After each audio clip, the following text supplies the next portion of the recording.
Syria में तख्ता पलट के बाद असद का जल्लाद राज खत्म हो चुका है, लेकिन उसके जुल्म और सितम की कहानी और सबूत आज भी सामने आ रहे हैं।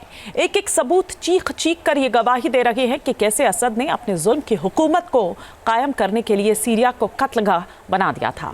आज जो हम आपको दिखाने जा रहे हैं उसे देखकर आपकी आंखें फटी की फटी रह जाएगी, क्योंकि ये जिंदा सबूत है मास ग्रेव के, यानी सबसे बड़े कत्ल खाने के।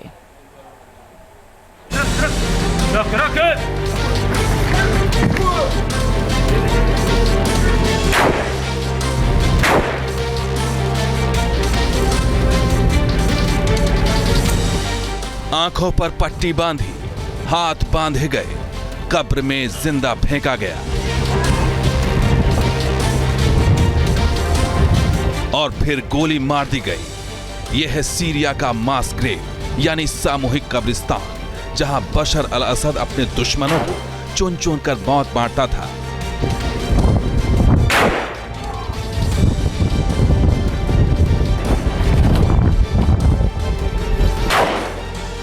कोल्ड ब्लडेड मर्डर, जिसने भी आवाज उठाई उसका अंजाम यही हुआ, कोल्ड ब्लडेड मर्डर।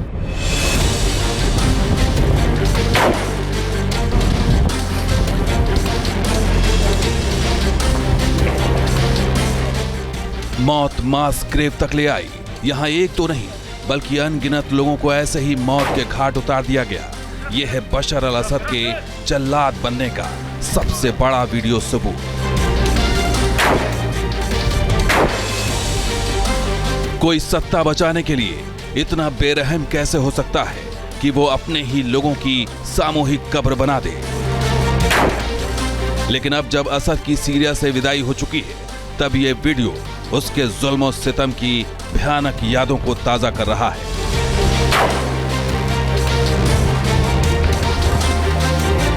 दरअसल ये वीडियो है सीरिया के नरसंहार का लाइव वीडियो। सीरिया में कत्लेआम बनाया सामूहिक कब्रिस्तान।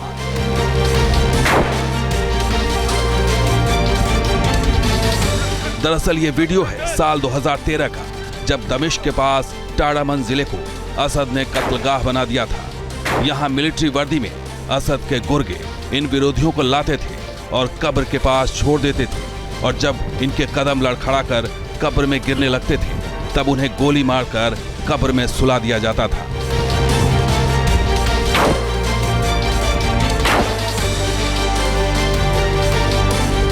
ये ऐसी भयानक तस्वीरें हैं जिसे हम ठीक से दिखा नहीं सकते, क्योंकि असद ने अपने ही लोगों के साथ क्रूरता की सारी हदें पार कर दी थी। टाडामन जिले में आज भी इंसानों की हड्डियां मिल रही हैं।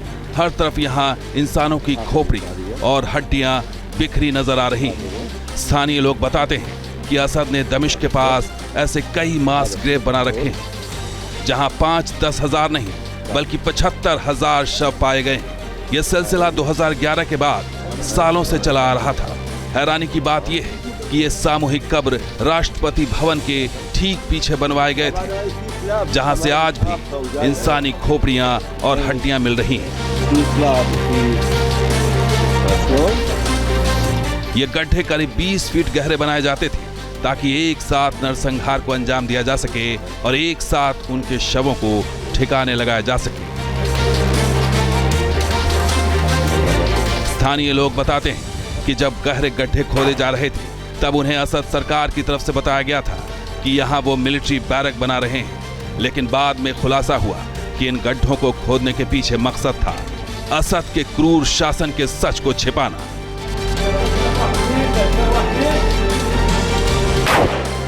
बशर अल असद के ऑफिशियल्स, खासतौर पे इंटेलिजेंस ब्रांच के ऑफिशियल्स, अपोनेंट्स को जेलों में रखते थे। एक लाल इमारत, एक सफ़ेद इमारत, एक में मिलिट्री अपोनेंट्स, दूसरे में सिविल अपोनेंट्स, और इन अपोनेंट्स को कई तहखानों में रखा जाता था। इनके दरवाजे ऐसे थे जिसमें इलेक्ट्रॉनिक डोर थे जो बगैर कोड के खुलते नहीं थे। वेंटिलेशन ना के बराबर, अंधेरा रहता था, यातनाएं दी जाती थी, कम खाना दिया जाता था, और दिखाने के लिए बाकायदा एक न्यायिक प्रक्रिया थी जिसके अंतर्गत 3 मिनट में सुनवाई पूरी हो जाती थी, फांसी की सजा दी जाती थी।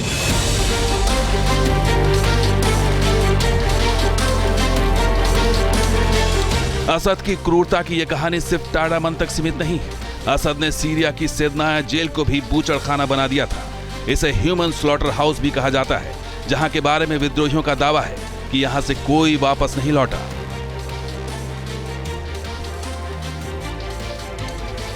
इस जेल का इस्तेमाल राष्ट्रपति असद अपने विरोधियों पर 3rd डिग्री अत्याचार के लिए करता था।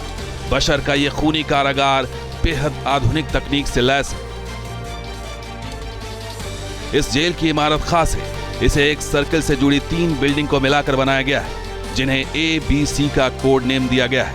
तीनों इमारतें एक सर्कल से मिलती हैं, जो कॉमन एंट्री भी है। जेल को 2 हिस्सों में बांटा गया है। पहला हिस्सा है रेड जेल, जहां बशर अल असद के राजनीतिक विरोधियों और नागरिकों को रखा जाता था। वहीं दूसरा हिस्सा है व्हाइट जेल, जहां बागी सैन्य अफसरों, सैनिकों और सरकारी अफसरों को रखा जाता था। यह जेल बाहर से देखने पर 3 मंजिला दिखती है, लेकिन दावा किया जाता है कि इस इमारत के नीचे कई गुप्त तहखाने हैं, काल कोठरियां हैं, जहां कैदियों को छिपा कर रखा गया था। ये सेल महज 8 मीटर लंबे और 6 मीटर चौड़े हैं, जिसमें वेंटिलेशन के लिए सिर्फ एक छोटी सी खिड़की है। इन काल कोठरियों में सूरज की रोशनी तक नहीं पहुंचती थी। सैदनाया जेल में इतने सारे फंदों को देखकर अंदाजा लगाना मुश्किल नहीं कि यहाँ एक साथ एक ही वक्त में कई लोगों को मौत की सजा दी जाती थी। और सबसे खतरनाक है शव को नष्ट कर देने वाली ये मशीन। ये मशीन शव को दबा देती थी, कुचल देती थी, जिससे हड्डियां बुरादा बन जाएं और शव छोटे पैकेट में पैक किया जा सके। British Syrian observatory for human rights की 2021 की एक रिपोर्ट बताती है कि सैदनाया जेल में 30,000 से ज्यादा लोगों की मौत हो चुकी है। यहां हफ्ते में 2 बार 50 लोगों को सामूहिक फांसी दी जाती थी। फांसी से पहले इस सैन्य जेल में सेना की अदालत में सिर्फ 3 मिनट की सुनवाई होती थी।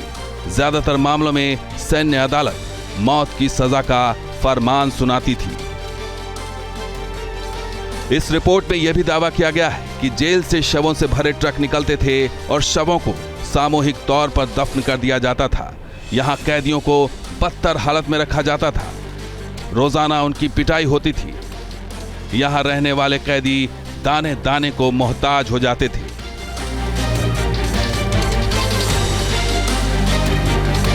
जिंदा लोगों को नर्क में डाला, यानी कि 3-3, 4-4 गहरे तहखानों में, जहां वेंटिलेशन नहीं, जहां रोशनी नहीं, जहां उनके नखून निकाल लिए गए।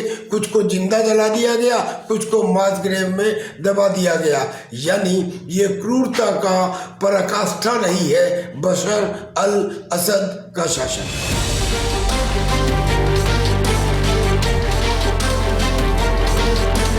सीरिया में सामूहिक कब्र और बूचड़खाने बन चुके जेल की यह हकीकत बताती है कि कैसे सीरिया को असद के परिवार ने लाशों का ढेर बना दिया था। 54 साल की तानाशाही के अंत के बाद यहाँ के लोगों ने भले ही राहत की सांस ली हो, लेकिन नरसंहार और मास ग्रेव के ये सबूत लोगों के जख्मों को आज भी कुरे। Team news nation. News nation अब व्हाट्सएप पर खबरों के ताजा अपडेट के लिए न्यूज नेशन के इस QR कोड को स्कैन करें।